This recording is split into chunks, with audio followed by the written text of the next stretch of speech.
Sa mga nagtatrabaho naman sa private sector sa Cavite, Laguna, Batangas, Quezon at Rizal, yan po yung Calabarzon. Aba, syempre, ito, good news.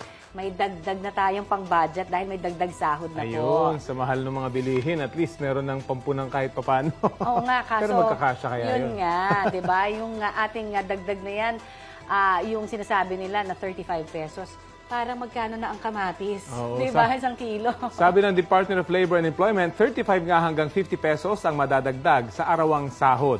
Yes, yun yung mga nasa non-agriculture sector. Magiging 520 pesos na po ang daily minimum wage mula sa 385 pesos. 479 pesos naman ang sa agriculture sector, habang 385 pesos ang para sa mga nasa retail and service establishments na merong hindi lalagpas sa 10 empleyado. Sa ngayon, parehong 385 pesos ang daily minimum wage ng mga nasa agriculture at non